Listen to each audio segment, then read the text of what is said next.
दोस्तों, नागिन के आज के एपिसोड में आपने देखा, एपिसोड की शुरुआत पूर्वी के आर्यमन का पीछा करने से होती है और वह फिसलने ही वाली होती है कि आर्यमन उसे पकड़ लेता है। आर्यमन उससे कहता है कि वह हमेशा उसे थामे नहीं रहेगा। वह वहाँ से चला जाता है। पूर्वी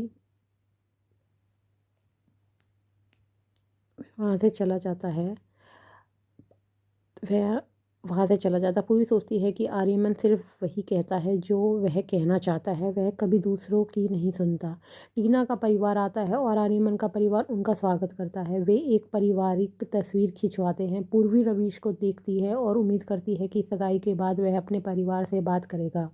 आर्यमन मजाक में कहता है कि उसने सोचा था कि करण की शादी उसके अहंकार के कारण खो जाएगी। टीना आर्यमन को नए चैनल के लिए बधाई देती है। करण कहता है कि उसकी सगाई हो रही है, लेकिन आर्यमन को तोहफे और सारी लाइमलाइट मिल रही है। आर्यमन कहता है कि लाइमलाइट उसका पीछा करती है। वह टीना से कहता है कि करण बहुत ज़्यादा पॉजेसिव है, इसलिए उसे संभालना चाहिए। वह वहाँ से चला जाता है। अनंता घर में प्रवेश करती है और रवीश को देखती है। पूर्वी अनंता को अपने साथ ले जाती है। वह पूछती है कि रवीश आज सब कुछ सुलझा लेगा। अनंता पूर्वी से रवीश पर भरोसा करने को कहती है। करण और टीना अंगूठियां बदलते हैं। परमी टीना के पिता से कहता है कि शुरुआत हो चुकी है। अनंता रवीश के पास जाती है। रवीश उसे कहता है कि सब लोग यहाँ हैं, इसलिए वे बाद में बात करेंगे। अनंता उसका हाथ पकड़ कर पूछती है कि वह इतना शांत क्यों है। रवीश उससे कहता है कि वह अपने परिवार से बाद में बात करेगा और वहाँ से चला जाता। परमीत यह सब देख लेता है। रोमा पिंकी से कहती है कि वह उसे आर्यमन से मिलवा दे। पिंकी पूर्वी से कहती है कि वह आर्यमन को नाचने के लिए लाए। पूर्वी आर्यमन से कहती है कि वह उसे बुला रहे हैं। आर्यमन उससे कहता है कि जब तक मौत उसे ना बुलाए तब तक उसे कुछ ना बताए। पूर्वी कहती है कि डांस वह आर्यमन को नचाना चाहते हैं। आर्यमन रोमा और पिंकी को देखता है। वह पूर्वी से कहता है चलो डांस करते हैं और उसे वहाँ से खींच लेता है। रोमा कहती है कि वे जानते हैं कि शादी समारोह में आर्यमन के साथ क्या होता हुआ था। आर्यमन पूर्वी के साथ डांस करने के लिए कहता है। वह सब लोग हैरान हो जाते हैं, क्या हो रहा है। पूर्वी सोचती है कि जब भी आर्यमन उसका हाथ छोड़ता है वह गिर क्यों नहीं जाती।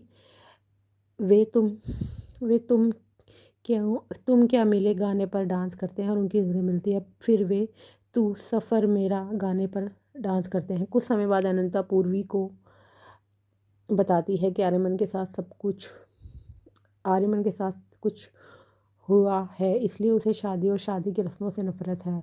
और उसे यह भी नहीं पता कि पूर्वी अच्छा डांस कर सकती है। पूर्वी कहती है कि उसे भी नहीं पता था कि वह अच्छा डांस कर सकती है। अनंता पूछती है क्या पूर्वी को आर्यमन के व्यवहार से बुरा लगा। पूर्वी सिर हिला देती है। वह बाहरी कमरे में सामान रखने का काम लेती है और वह वहाँ से चली जाती है। वह आर्यमन को शराब पीते हुए देखती है और बाहरी कमरे में जाती है। बाहरी कमरे में सामान रखने के लिए बाद वह लौटती है। वह देखती है कि एक बच्चा बालकनी की रेलिंग में लटका हुआ है। वह आधा सांप में बदल जाती है और उस बच्चे को बचाती है। वह बच्चा उसे बताता है कि वह सुपरमैन है। पूर्वी से कहती है कि शायद वह सुपरमैन है।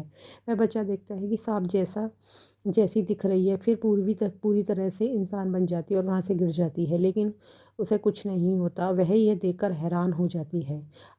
अर्जुन अनंता के पास जाता है और उससे कहता है कि रवीश खुद किस्मत है कि उसे अनंता मिली है। वह कहता है कि रवीश ने उसे सब कुछ बता दिया। वह अनंता से एक लड़की को इम्प्रेस करने में मदद करने के लिए कहता है। अनंता मान जाती है। रवीश यह सब देख लेता है। इस बीच परमीत को सुरक्षा गार्ड सुखिंदर का फ़ोन आता है और वह बलजीत को अंदर ले जाता है। वह बलजीत को बताता है कि बेसमेंट की लिफ्ट बंद नहीं हुई थी। वह बलजीत को निकम्मा होने के लिए डांटता। बलजीत परमीत से माफ़ी मांगता है।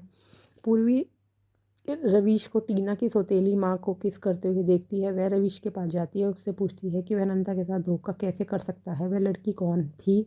रवीश कहता है कि यह उसकी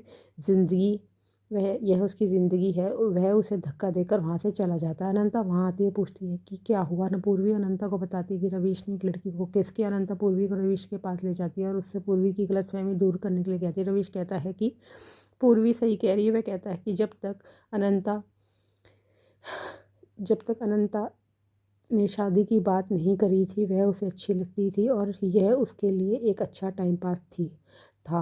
अनंता रवीश को थप्पड़ मारने ही वाली होती है, लेकिन आर्यमन उसे रोक लेता है। वह आर्यमन को सब कुछ बता देती है। रवीश आर्यमन से कहता है कि वह अनंता पर भरोसा न करे। आर्यमन कहता है कि अगर उसे पता चला कि रवीश ने अनंता को धोखे दिए हैं तो वह रवीश को अपना भाई मानना भूल जाएगा। वह कहता है कि रवीश जानता है कि उसे धोखेबाज और बेईमानों से नफरत है। पूर्वी आर्यमन को बताती है कि उसे रवीश को किसी लड़की के साथ देखा था। आर्यमन रवीश से अनंता से शादी करने को कहता है। परमीत वहाँ आ जाता है और रवीश परमी से झूठ बोलता है कि अनंता उसके साथ दो रिश्ते रख रही थी। अर्जुन वहाँ आता है और कहता है कि रवीश सही कह रहा है, वह झूठ बोलता है। अनंता भी उसमें दिलचस्पी रखती थी। वह अनंता द्वारा भेजा गया मैसेज दिखाता है। अनंता कहती है कि अर्जुन ने एक लड़की को इम्प्रेस करने के लिए उससे मैसेज लिखवाया था। अर्जुन कहता है कि अनंता झूठ बोल रही है। पूर्वी आर्यमन से कहती है कि अनंता झूठ नहीं बोल रही है। परमीत पूर्वी और अनंता को चुप रहने की चेतावनी देता है। वह अनंता पर केस करने की धमकी देता है। अनंता कहती है कि वह रवीश को मीडिया के सामने बेनकाब कर देगी। वह पूर्वी के साथ वहाँ से चली जाती है। उनके हाथों से रुमाल गिर जाते हैं। परमीत उन्हें उठा लेता है।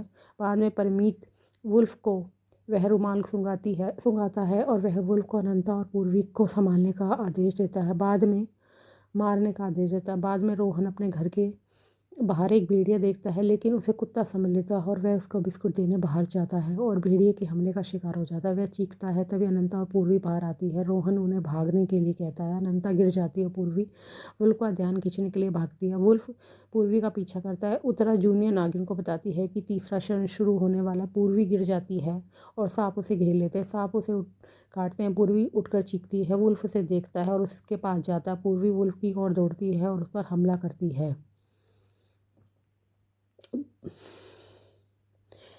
पूर्वी वुल्फ की ओर जाती है, उस पर हमला करती है। अब आगे के एपिसोड में आप देखिए कि क्या पूर्वी पूर्वी पूरी वुल्फ से हम उगल को मार देगी और क्या वो पूरे नागिन का अवतार ले लेगी। अब आगे का एपिसोड जानने के लिए हमारे चैनल को लाइक और सब्सक्राइब कीजिए।